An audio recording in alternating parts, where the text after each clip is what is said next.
Thomas the Tank Engine was feeling bright and cheerful. It was a splendid day. "Good morning," he whistled to some cows, but the cows didn't reply. "Never mind," said Thomas, "they're busy with their breakfast." Next, he saw Bertie. "Hello, Bertie. Care for a race today?" But all Bertie could say was, "Ouch! That's another hole in the road." "I'm sorry, Bertie," smiled Thomas. Thomas was still in good spirits when Bertie arrived at the next station.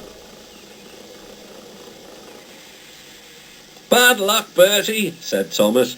"Now, if you were a steam engine, you would run on a pair of reliable rails." "Huh," replied Bertie. "The railway was supposed to deliver tar to mend the road 2 weeks ago. You can't trust a thing that runs on rails." "I run on rails. You can trust me, Bertie. I'll see if I can find out what's happened." Thomas left Bertie and made his way along the branch line towards the big station by the sea. James was snorting about in the yard. "It's too bad. Percy goes to work at the harbour and I do his job, here, there and everywhere." "Take that!" "Oh!" groaned the trucks. "Just you wait, we'll show you." Gordon laughed.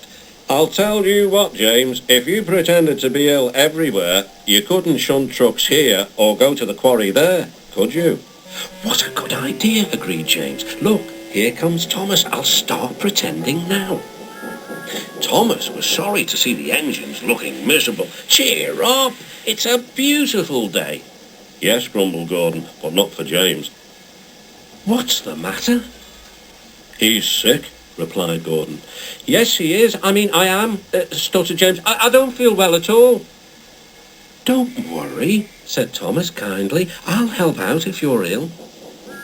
Gordon and James sniggered quietly to each other. Some of James's trucks were coupled behind Thomas, and he steamed away to the quarry. The trucks were still cross. "We couldn't pay James back for bumping us, so we'll play tricks on Thomas instead. One engine is as good as another." But Thomas didn't hear them. He collected all the stone from the quarry and then set off back to the junction.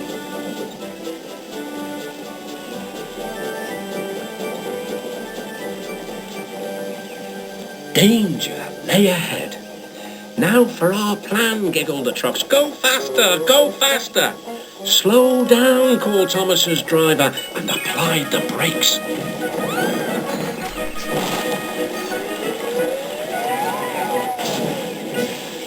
Poor Thomas stood dazed and surprised in a muddy pond as a toad eyed him suspiciously. "But my buffers," muttered Thomas.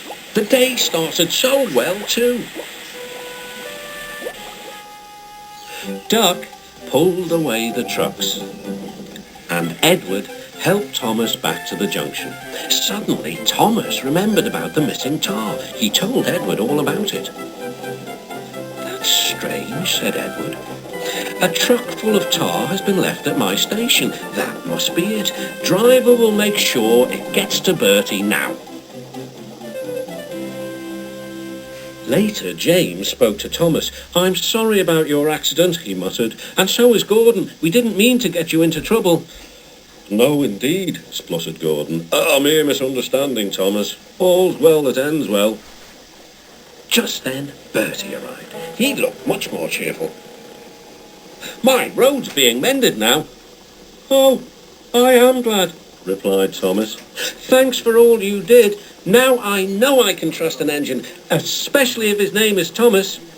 Gordon and James puffed silently away to the shed. But Thomas still had company. "Well, well," he sighed. "What a day for surprises." The toad, who was looking forward to a ride home, noisily agreed.